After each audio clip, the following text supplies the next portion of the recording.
आइए मेरे दोस्तों, आपका स्वागत है हमारे इस धार्मिक चैनल पर। सभी के मंगल की कामना करते हुए, गुरुजनों को प्रणाम करते हुए, ईश्वर को प्रणाम करते हुए, आचार्य जनों को प्रणाम करते हुए आगे विषय को चर्चा शुरू करते हैं। हमारी चर्चा चल रही थी कि ध्यान करने से क्या क्या लाभ होते हैं। अब किसी के मन में शंका हो सकती है कि ध्यान किसने कह दिया कि ध्यान करो, उसका लाभ होगा, उससे पुण्य होगा, उससे हमारे जो पाप कर्मों का नाश होगा, कौन कह रहा है। उस पर चलते हैं आज कि कौन कह रहा है और कहाँ कहा है। आज उस पर चर्चा करेंगे। ध्यान का लाभ भी और ध्यान किन्होंने कहा है, उस पर चर्चा करेंगे आज। तो सबसे पहले ये कहते हैं कि ध्यान कौन कह रहे हैं। ये भगवान कह रहे हैं। अर्जुन को भी ध्यान करने की विधि बताई है और दूसरे आचार्य लोगों ने भी बताई है। तो उस पर चर्चा करते हैं। कह रहे हैं और क्यों करना है ये भी साथ साथ कह रहे हैं। पहले उच्चारण करते हैं, उसके बाद करते हैं क्या कह रहे हैं, शास्त्रकार क्या कहते हैं। अनादौ इह संसारे संचिताः कर्मकोटयः अनेन विलयं यान्ति शुद्धो धर्मो विवर्धते। ये शास्त्रकार कहते हैं। ये पंचदशी का श्लोक है। तो कह रहे हैं अनादो एह संसार, ये संसार बहुत अनादिकाल से चला आ रहा है, अनादिकाल से चला आ रहा है। ये आप सब जानते हो। कितने सतयुग हो गए, त्रेता युग हो गए, कितने हो गए, और फिर ये द्वापर कितनी बार चले गए, और फिर कलयुग। तो आगे क्या कहते, संचितः कर्म कोटयः, जो इतने लाखों करोड़ जन्म ले लिए उनमें संचित कर्म इकट्ठे हो गए। कितने इकट्ठे हो गए, कर्म कोटयः, करोड़ों कर्म जो इकट्ठे हो गए, संचित हो गए। जैसे आप धन संचय करते हो, ये कर्म भी संचित हो गए। अनेन विलयम यान्ति, इस समाधि द्वारा, ये भगवान कह रहे हैं सब के ध्यान द्वारा। समाधि अर्थात ध्यान लगाते लगाते जब वो ध्यान परिपक्व हो जाएगा, आप कितनी देर बैठे रहो, कोई चिंता नहीं आई, कोई वृत्ति नहीं इधर उधर गई, तो वो ध्यान इतना मस्त हो कि आप चाहे कुछ भी आप इधर उधर हाथ पैर हिलाते भी रहोगे तो आपका ध्यान वहीं लगा रहेगा बैठे बैठे।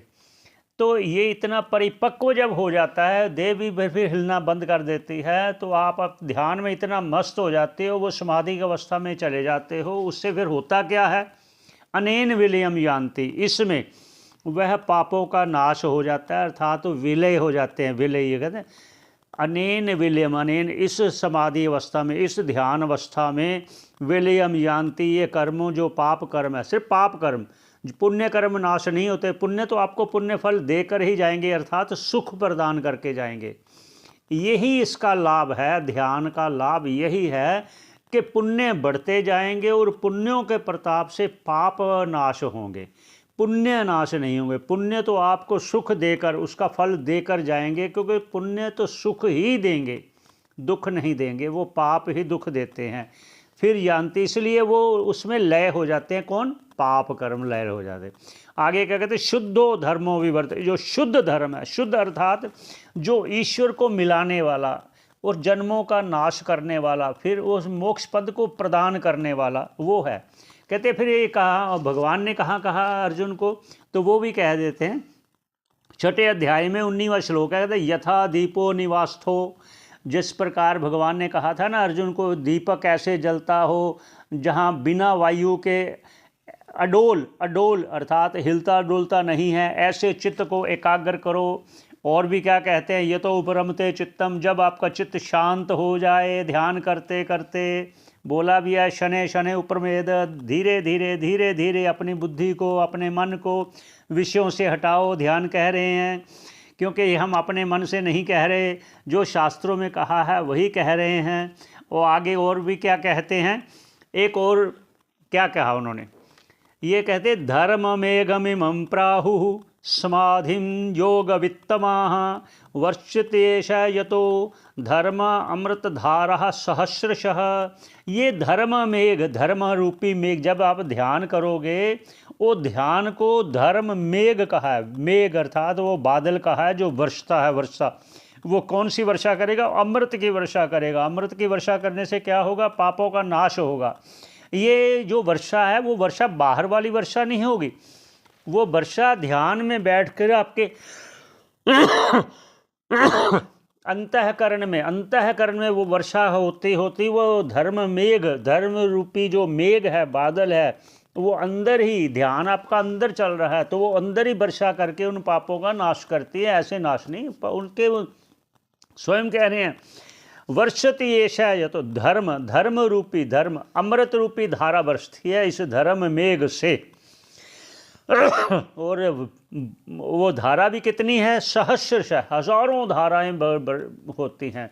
ये फल है ध्यान का।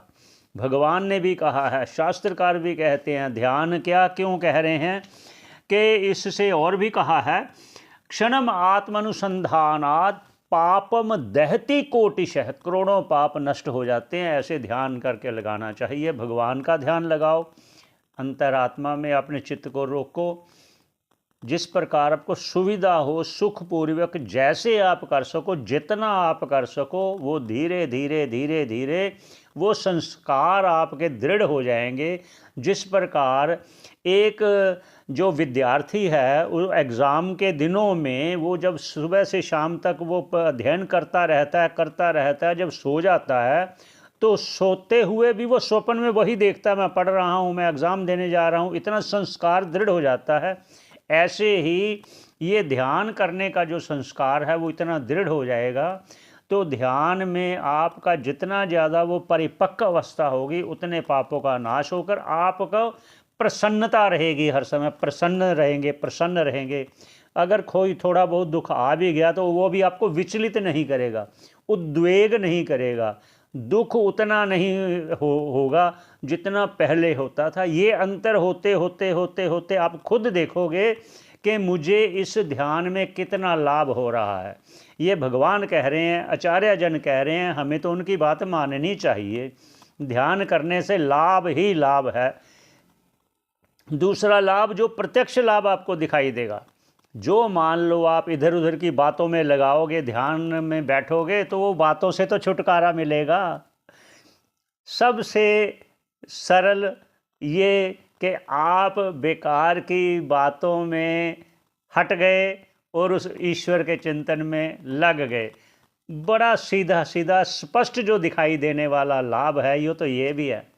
इसलिए आगे देखें, जैसी इच्छा होगी ईश्वर की वैसे चर्चा करेंगे। यहीं पर विश्राम देते हैं। सभी के मंगल की कामना करते हुए सभी प्रसन्न रहें, सभी खुश रहें।